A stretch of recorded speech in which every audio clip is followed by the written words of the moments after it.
మిత్రులారా, మీ జీవితంలో ఎప్పుడైనా అందరూ కలిసి మిమ్మల్ని తొక్కేయాలని చూస్తున్నారా?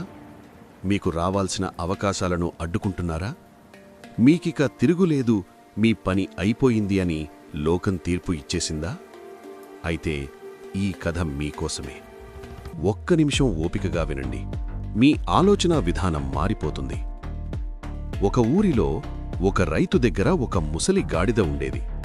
పొరపాటున అది ఒక లోతైన బావిలో పడిపోయింది.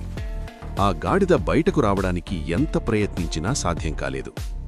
రైతు కూడా ఆలోచించాడు, దీన్ని బయటకు తీయడం నా వల్ల కాదు, పైగా ఇది ముసలిది, దీనికోసం కష్టపడటం వృధా అనుకున్నాడు. రైతు ఒక కఠినమైన నిర్ణయం తీసుకున్నాడు. తన స్నేహితుల్ని పిలిచి ఆ బావిని మట్టితో పూడ్చేయమని చెప్పాడు. అంటే బతికున్న గాడిదను అక్కడే సమాధి చెయ్యాలని నిర్ణయించుకున్నాడు. గంపలతో మట్టిని బావిలో పోయడం మొదలుపెట్టారు.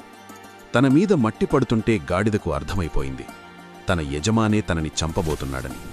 అది ప్రాణభయంతో భయంకరంగా అరిచింది. కొంత సమయానికి బావిలో నిశ్శబ్దం ఆవరించింది. రైతు లోపలికి చూశాడు. అక్కడ చూసిన దృశ్యానికి అతని కళ్ళు చెమ్మర్చాయి. గాడిద తన మీద పడుతున్న ప్రతి మట్టి గంపను దులుకుకుని ఆ మట్టి మీద అడుగు వేసి ఒక మెట్టు పైకి లేస్తోంది. లోకం తనని పూడ్చెయ్యాలని వేస్తున్న మట్టినే అది పైకి రావడానికి నిచ్చెనగా మార్చుకుంది. చిమైకి మట్టి నిండుతున్న కొద్దీ గాడిద పైకి వచ్చి దర్జాగా బయటకు నడిచి వెళ్ళిపోయింది.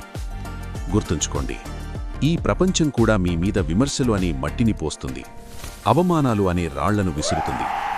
మీరు ఆ విమర్శల కింద పడి చనిపోతారా, లేక వాటిని తొక్కేసి పైకి ఎదుగుతారా అనేది మీ నిర్ణయం. మిమ్మల్ని తొక్కేయాలని చూసే ప్రతి ప్రయత్నాన్ని మీ ఎదుగుదలకి ఒక మెట్టుగా మార్చుకోండి. ఓటమిని చూసి భయపడటం కాదు, ఓటమిని గెలుపుకి పునాదిగా మార్చడమే అసలైన విజయం.